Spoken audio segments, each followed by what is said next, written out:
Ito at yung top one na most wanted sa Ramos Tarlac, arestado po ng mga otoridad.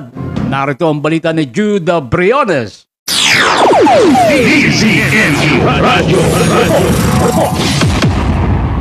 Arestado ng mga operatiba ng Warrant Section at Intel ng Ramos Municipal Police Station ng isang 65 anyos na lalaki dahil sa kasong kinakaharap nito.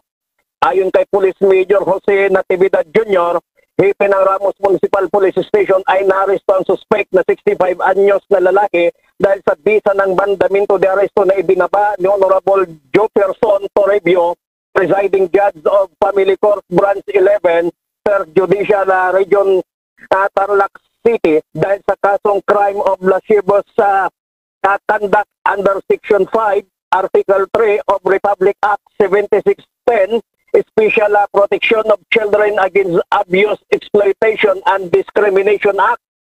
Sinabi pa ni Police Major Jose Natividad Jr.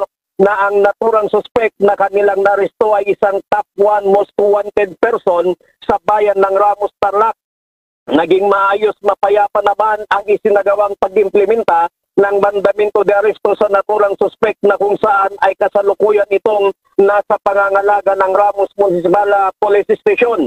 Nagrekomenda naman ng korte para makapaglagak ng kaukulang piyansa ang suspect para sa kanyang pansamantalang kalayaan na nagkakahalaga ng 216,000 pesos para sa 2 counts ng kasong kinakaharap nito. Paglilinaw din sa publiko kung bakit hindi muna inihayag ang pangalan ng mga suspect na naresto at kung bakit pinapalabo ang mga larawan nila ay dahil sa karapatan nilang mapanatili ang kanilang pagiging inosente hanggang mapatunayan ang kasalanan nila sa korte. Ito ay alinsunod sa saligang batas ng Pilipinas na nagsasaad ng bawat akusado ay presumed innocent until proven guilty. Bukod dito, ayon sa Data Privacy Act of 2012 or Republic Act number 10173, ang pangalan at larawan ng isang tao ay tinuturing na personal information na dapat protektahan. Kaya kapag ipinakita sa publiko ang mukha ng suspect nang walang pahintulot o penal na hatol, ito ay maaaring labag sa batas. Ginagawa ito upang maiwasan ang trial by publicity o ang paghusga ng publiko batay lamang sa balita at upang maprotektahan ang reputasyon ng tao sakaling mapatunayang inosente ito. Pinuri ni Police Colonel Franklin Istoro, Acting Provincial Director ng Tarlac Police Provincial Office, ang Ramos Municipal Police Station sa maayos, mapayapat, matagumpay na operasyon sa kanilang pagkakaresto sa naturang suspect. Mula dito sa bayan ng Ramos Tarlac, Jude Briones nagulat para sa Target on air sa DZME 1530 ang Radyo TV.